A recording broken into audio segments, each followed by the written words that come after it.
মানুষ চাইলে সবকিছুই পারে। আমার মনে হয় যে যারা যারা ক্রিকেট খেলে তারা সবাই ন্যাশনাল টিমে খেলার জন্যই ক্রিকেট খেলে। যাদের নাম হয় তাদের বদনামও হয়, এটাই স্বাভাবিক।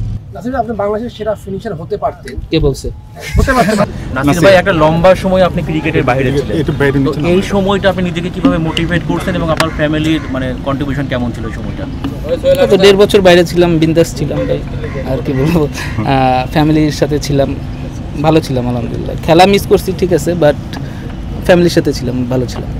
নাসির, হোম অফ ক্রিকেটে অনেক দিন পরে খেলছেন, আলটিমেটলি দেখা যায় যে এরকম একটা লম্বা বিরতির পর খেললে অন্যরকম একটা ফিল হয়, যেটা আপনি বলছিলেন যে চিল ছিলেন, আজকে এসে আবার খেললেন, মানে অনেকটা ডেবু ম্যাচের মতো একটা ফিল লাগছিল কিনা, যে সবাই কিন্তু আপনাকে কেন্দ্র করে সবাই একসাথে হয়েছে, আপনার ইন্টারভিউ নিচ্ছে, মানে সব ফোকাস আপনার দিকে ছিল?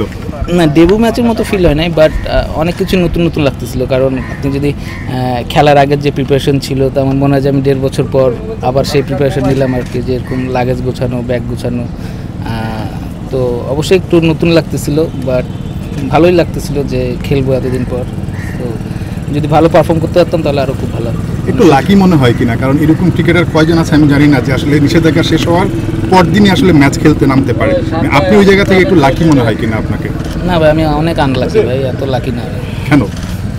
আমার কাছে মনে হয় আর কি, বাট এখন এখন কি বলবো আর কি, যে হ্যাঁ ম্যাচ ছিল বিদায় আমি খেলছি, আরও অনেক টিমের অফার ছিল, বাট আমার কাছে মনে হয়েছে যে এই টিমে খেললে আমার জন্য ভালো হবে। আবরণীতে খেলার একটা অফার আপনার কাছে ছিল, কিন্তু আপনি খেলতেন অন্য টিমে, যেটা বলতেন যে এই টিমে অফার ছিল না, অফার ছিল অনেক টিমে, বাট আমার যে জিনিসটা আমার কাছে যেটা ম্যাটার করে সেটা হচ্ছে প্রায়োরিটি, আর হচ্ছে আপনি কিভাবে আমার সাথে আচরণ করতেছেন আর কি। আর যেহেতু সুপার লিগ খেলার কথা ছিল, তো আমি কোন টিমে অপশন হয়ে থাকতে চাই না যে অমুক প্লেয়ার গেলে আমি খেলবো বা আমি অমুক প্লেয়ার থাকলে আমি খেলবো না। সো এই ধরনের অপশন হয়ে আমি থাকতে চাই না কখনোই।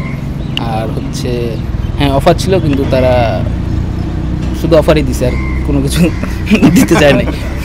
বুঝতে পারছেন? আসলে ওই দিন যেদিন আপনি ওই ঘটনাটা ঘটলো, তারপরে এই যে এত ওই দিনকে আপনি কখনো কল্পনা করছিলেন যে এভাবেও ফিরে আসা যায়? না ভাই, মানুষ চাইলে সব কিছুই পারে, এবং ফিরে আসা বলতে 1.5 বছর তো ভাই, 1.5 বছর। হ্যাঁ, বাট আমি একটু আনলাকি এই কারণে বলবো যে আমার 1.5 বছর যে সময়টা শুরু হয়েছে ওখান থেকে আমি 2টা সিজন মিস করছি। আপনি 2টা বিপিএল বলেন আর এই প্রিমিয়ার লিগ সহ 2টা প্রিমিয়ার লিগ, সো এদিক থেকে আনলাকি হবো। যদি একটা সিজন মিস হইতো তাহলে ঠিক ছিল। নাসির, আপনি বলছিলেন মানুষ চাইলে সবই সম্ভব। আপনারা এখন 34 ইয়ার্স খুব সম্ভবত, কোনোভাবে কি ন্যাশনাল টিমের স্বপ্ন এখনো দেখেন কিনা? থাকে না যে আসলে মানুষ তো খেলে আসলে ওই স্বপ্নটা নিয়ে, আপনি কোনোভাবে কি আসলে ওই স্বপ্ন এখনো দেখেন কিনা, সম্ভব কিনা? আমার মনে হয় যে যারা যারা ক্রিকেট খেলে তারা সবাই ন্যাশনাল টিমে খেলার জন্যই ক্রিকেট খেলে। আমিও স্বপ্ন দেখি এবং এটা বিশ্বাস করি যে এখনও অপরচুনিটি আছে ন্যাশনাল টিমে। আপনি পারফর্ম করলে অবশ্যই ন্যাশনাল টিমে খেলতে পারবেন, বাট এখন আপনি যদি পারফর্ম করেন, সেটার মূল্যায়ন যদি ক্রিকেট বোর্ড করে তাহলে অবশ্যই আপনি পারফর্ম করতে পারবেন। কারণ আপনি যদি দেখেন লাস্ট ইয়ার যেবার আমি বিপিএল ভালো খেললাম, তারপরে কিন্তু আমাকে এ টিমে বলেন বা প্র্যাকটিস ম্যাচ বলেন বা তারপরে যে টাইগার্স ক্রিকেট, আরও তো অনেক ধরনের খেলা ছিল, আমাকে কিন্তু কোথাও ডাকে না। তা আপনি যদি পারফর্ম করে যদি আপনাকে এইসব জায়গায় যদি না ডাকে, তাহলে আপনি ন্যাশনাল টিমে খেলবেন কীভাবে? তো এখন কী বলবো, অবশ্যই স্বপ্ন দেখি ন্যাশনাল টিমে খেলার, এবং এটা বিশ্বাস করি যে পারফর্ম করলে অবশ্যই আপনার কাছে সুযোগ আসবে। অবশ্যই ভালো লাগতেছে, আর কী বলবো, যে জিনিসটা মিস করতেছিলাম আমাকে ক্রিকেট খেলার, অবশ্যই খুব ভালো লাগতেছে। অনেকদিন পর খেললাম আর কি প্রিমিয়ার লিগ, তো অবশ্যই ভালো লাগতেছে আর কি বলবো এটা নিয়ে। নাসির ভাই, একটা লম্বা সময় আপনি ক্রিকেটের বাইরে ছিলেন, তো এই সময়টা আপনি নিজেকে কিভাবে মোটিভেট করছেন এবং আপনার ফ্যামিলির কন্ট্রিবিউশন কেমন ছিল এই সময়টা? নাসির ভাই, আপনি বাংলাদেশের সেরা ফিনিশার হতে পারতেন। কে বলছে? হতে পারতেন।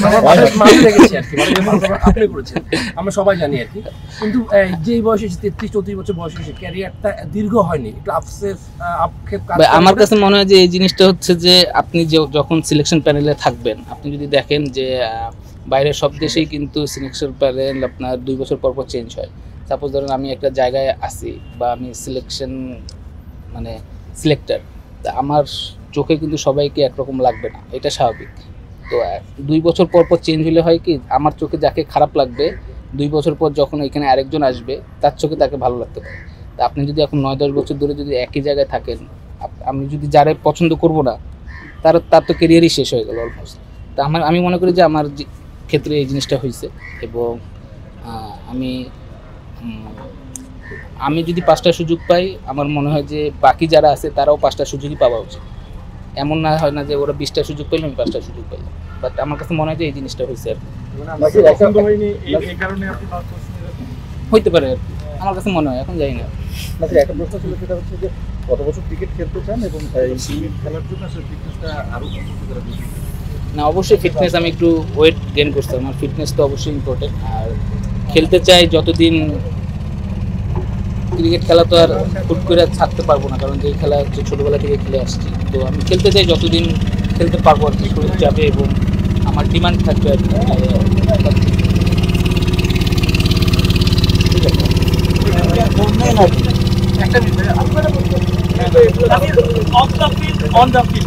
শুধুমাত্র ক্রিকেট না, ক্রিকেটের বাইরে অনেক কিছু আসলে আপনি ফেস করেছেন। মানে এখন আসলে বোধোদয়টা কি, মানে আপনার জীবনের বোধোদয় প্লাস ক্রিকেটের বোধোদয়টা কি ফেস করতে ভাই বুঝলাম না। Of the field, on the field অনেক কিছু আপনি ফেস করেছেন। আমি সিঙ্গেলি মেনশন না করি, বিষয়টা কারোর জন্য শোভকর হবে না, বাট এখন আসলে জীবনের বোধোদয়টা কি, মানে আপনি এখন আসলে যদি বলতেন ক্রিকেট এবং ক্রিকেটের বাইরে। আলহামদুলিল্লাহ আমার একটা সন্তান আছে এবং ফ্যামিলি আছে, আলহামদুলিল্লাহ আমি অনেক হ্যাপি আছি, ভালো আছি। আর হচ্ছে যাদের নাম হয় তাদের বদনামও হয়, এটাই স্বাভাবিক। তো আর আমরা তো এখনও অনেকে অনলাইন মিডিয়া, এরা তো নিজের টিআরপি বাড়ানোর জন্য যা তা করে নিউজ করে, আপনাদের সবাইই বলতেছি আর কি, এটা সত্য কথা। তো আমার মনে হয় যে এরকম নিউজ না করাই ভালো, কারণ আপনাদের একটা নিউজের কারণে হয়তো বা কিছু লাইক ভিউর কারণে আরেকটা ফ্যামিলিতে সমস্যা হতে পারে, বা তো এটা আপনারা ভালো জানেন। যদি আপনাদের ফ্যামিলির সাথে এরকম হয় তাহলে তখন বুঝতে পারবেন আর কি এটা জিনিসটা। আরেকটু কেয়ারফুল হলে মানে ক্যারিয়ারটা সমৃদ্ধ হতো কিনা এরকম। কেয়ারফুল আমি আলহামদুলিল্লাহ যেমন ছিলাম ভালোই ছিলাম, আমার খেলাধুলা নিয়ে তো কোনো কমপ্লেন ছিল না, না আমি ইনডিসিপ্লিন ছিলাম, না আমি খেলাধুলায় ফাঁকি মারছি, এরকম তো কোনো কিছু ছিল না। আমার লাইফ ভাই আমি কীভাবে লিড করি সেটা হচ্ছে আমার ব্যাপার। আমার লাইফ তো আপনারা বলে দেবেন না আমি এইভাবে লিড করবো, আপনি শুধু দেখবেন আমি মাঠে কেমন আছি। এটা যেহেতু আমি ক্রিকেট প্লেয়ার, আমি মাঠে কেমন আছি আপনি এটা দেখবেন। যদি আমার মাঠে ক্রিকেটের যদি কোনো কিছু খারাপ হয়ে থাকে তখন আপনারা বলতে পারেন।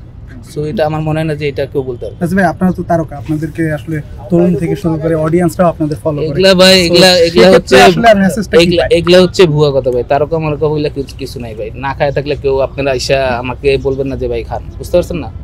তো এগুলা কোনো কিছুই না, আমি যেমন আছি ভালো আছি, আপনি আপনাদের মতোই মানুষ, তো আমারও লাইফ আছে, ফ্যামিলি আছে।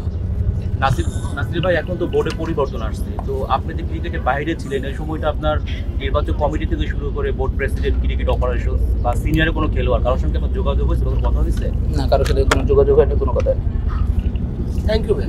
থ্যাংক ইউ ভাই, থ্যাংক ইউ ভাই, থ্যাংক ইউ। আসলে আপনি বাংলাদেশের সেরা ফিনিশার হতে পারতেন। কে বলছে?